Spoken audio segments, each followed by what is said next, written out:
Имате 2 минутки да ни отделите. За какво става въпрос? Вчера Бойко Борисов каза, че е посредничил между вас и Кирил Петков да се разберете, да говорите във връзка с Българския енергиен холдинг и това, което вие сте пуснали като жалба. Така ли беше? Свързаха ли се с вас от Продължаваме промяната? Никой повече не ме е търсил по този въпрос, нито Кирил Петков, нито Денков.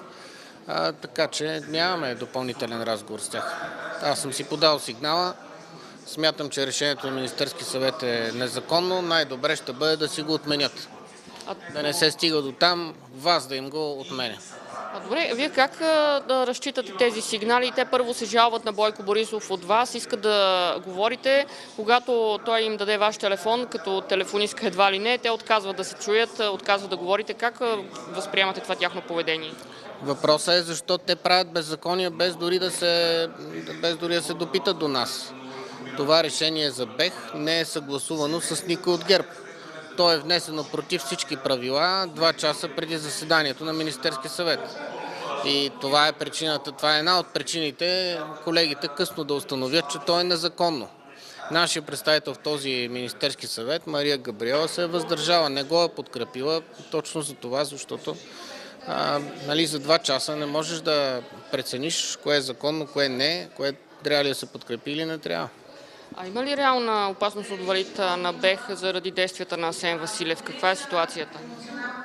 Ако то няма как да се случи това, защото решението на Министерския съвет е незаконно. Но ако те по някакъв начин изземат от БЕХ 1,5 милиарда, то това дружество ще се декапитализира и съгласно разпоредбите на Търговския закон ще трябва да бъде обявено в несъстоятелност. Но пак повтарям, тъй като решението на Министерския съвет е незаконно, това аз не виждам как ще се случи. И това не е единствения случай, в който те правят каквото си искат, без да питат никой от ГЕРБ. Втория случай е с проекта на решение, който внесохме вчера.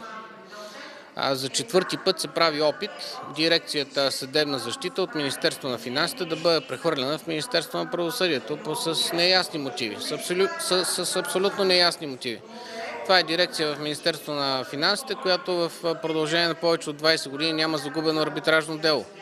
Вие обединихте... Какво повече може да се случи? Как по-добре можеш да се справиш от това да не загубиш дело в последните 20 години? Или целта е точно така, да се загубят сега делата?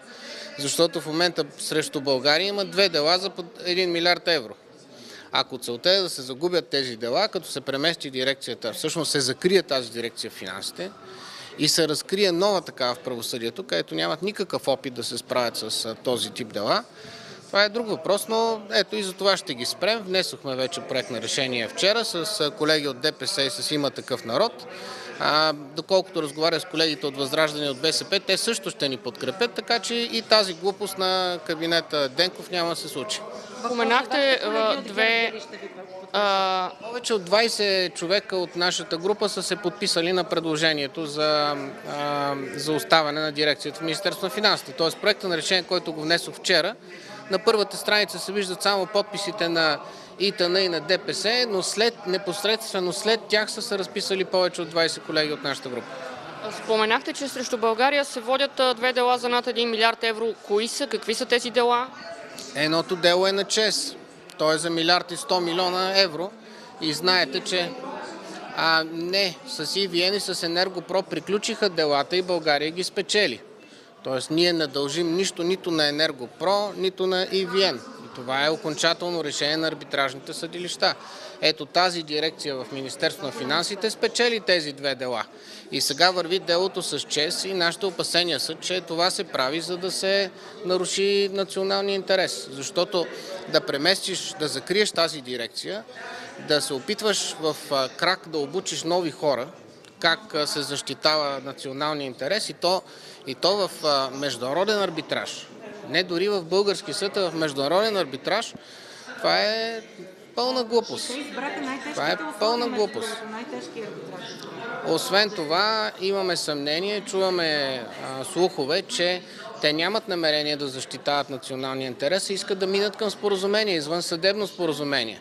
Може ли при положение, че сме спечелили 2 идентични дела с EVN и с Енергопро, в случая с ЧЕЗ, защото исковете, аргументите, дори и сумите в 3 случая са едни и същи. А може ли при положение, че ние 2 пъти вече сме спечелили, при третото идентично дело да търсим извънсъдебно споразумение? Представете си, България се съгласи да плати половината от тази сума. Това са 1 милиард лева. И кой ще има интерес от тази работа? С 1 милиард лева вероятно много хора биха могли да се облагодетелстват. Тоест, какво се оказва? Заради действията на Асен Василев може съдебна защита в момента към финансовото министерство да не работи на необходимия капацитет, който е нужен, за да защити страната ни от искания на мултинационални корпорации, които ще ни съдят за пропуснати ползи и за други различни много големи финансови, така да се каже, обеми пари. Това, което иска Асен Василев, е да закрием дирекцията в Министерство на финансите, която до сега винаги е печелила. Представете си, аз не разбирам много от футбол, най-добрият отбор в футбола в момента, който е спечелил Шампионската лига. Ние този отбор го заменяме и съставяме един чисто нов отбор, с такива аматьори футболисти някъде от втора лига в България. Ето това се случва. Тоест, Асен Василев по някакъв начин потвърждава коментари в интернет на потребители в Фейсбук, че иска да фалира държавата. Така ли е? Вижте, за държавата ще си проличи в бюджета какво прави. Това е тема, по която ще имаме възможност да разговаряме допълнително. Но факт е, че се застрашава националния интерес, застрашава се делото. Между другото, има и още един интересен факт. Докато Асен Василев е бил министър в миналия кабинет, в продължение на 8 месеца не е плащал на международните адвокати. Не е плащал.